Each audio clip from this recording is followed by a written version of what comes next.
Hi, fourth grade families. In this video, I'm going to work on how to divide larger numbers using the area model strategies that fourth graders learned this year. I'm going to start with the standard algorithm, which is the way that I learned and that you might be most familiar with. So to set that up, you draw that bar. You put your dividend, the number that you're dividing, in here. You put the divisor, the number you're dividing by, over here. The way that I was taught, my teacher would say, like, can 4 go into 1? And the answer is no. So then you regroup and you think about 12. Can 4 go into 12? Yes, it can. If I think about 4 times what equals 12, that was 3. So 3 goes up here. 3 times 4, we just said was 12. I'm going to subtract, and I've got 0. So then I can now pull down that 6, so the 6 comes down.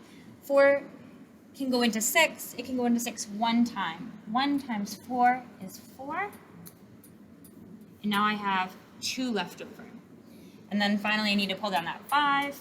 Can 4 go into 25? Yes, it can. 4 can go into 25 6 times. So 6 times 4 is 24. And when I subtract, I'm left with 1. So my answer, my quotient, is 316. But since there's this number down here, it's too small for me to divide into those 4 equal groups. There's 1 left over. That's the remainder. Remainder 1. For fourth graders, we learn an area model. It helps them think about these numbers the same exact way. We're thinking about taking this number right here and dividing it into 4 equal groups. We're thinking about how many times 4 can go into each of those parts. But we're continuing to think about the place value of all those digits. So the 1 isn't just a 1, it's a 1,000.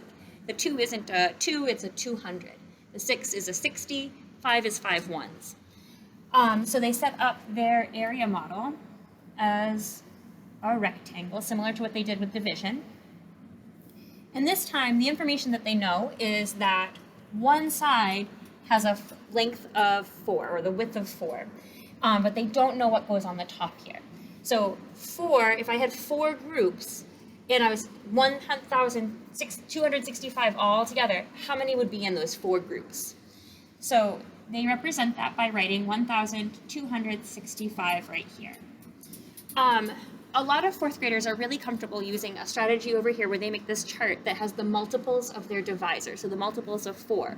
And then that helps them so that once they start the dividing, they don't have to think so much about the multiplication part of it. A lot of fourth graders are still learning those multiplication facts, so this is a great way. And every single time they write their multiplication facts on this chart right here, it helps it get a little bit stronger. That muscle is building up, their memory is building.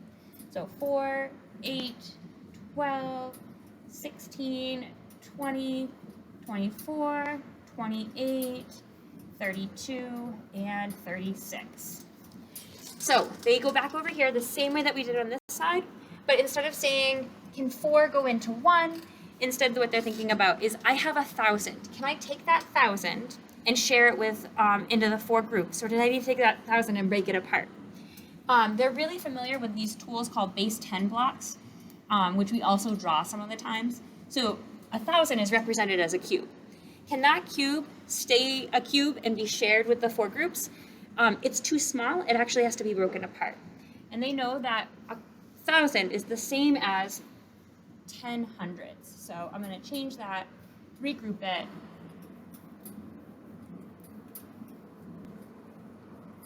I have 10 hundredths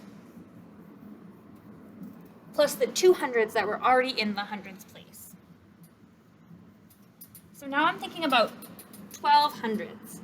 If I wanted to share 12 hundredths with 4 groups, then I would find that there are 3 of these hundreds in each group. 1, 2, 3, that's 1 group. 1, 2, 3, 2 groups. 1, 2, 3, 3 groups. 1, 2, 3, 4 groups. So what they did right here is they found that 12. That 12 goes down below, and then the 3 goes up above. Now, they know that that 12 isn't just the plain number 12. It's actually 12 hundredths. So they need to annex 2 zeros so that that 12 lines up with this 12 up here. Then they subtract to see what's left over, but before they do that, they also need to annex 2 zeros up here. Because we didn't put 3 ones in each group, we put 3 hundreds in each group. So now when I subtract, I've got 65 left over. I'm going to bring 65 over here. I'm going to take 4, and I'm going to think about splitting 65 into 4 groups. I'm going to start with that just plain 6 right here, because 6 is big enough that I can take 6 and I can divide it into the 4 groups, 6 tens. So I look for the number 6, I get as close as I can to the 6, up here. The 4 is as close as it can get. 8 is too big, I don't have 8 to put in the groups, I only have 4. So 1 goes on top, 4 goes on the bottom. Because we're talking about tens, 4 tens right here, that's that 40. And on the top is 0. That 6 is the same 6 as over here. That 4 is the same 4 as over here. We did this already with the standard algorithm. Now I'm going to subtract, and I'm left over with 25. So then 25 is the next piece that I'm going to think about. I'm going to think, I have 25 individual ones. Can I take those 25 ones and divide them into 4 groups? I'm going to get as close to 25 as I can without going over. 24 is lower than 25. 28 is too high. So the 6 goes on the top, the 24 goes on the bottom.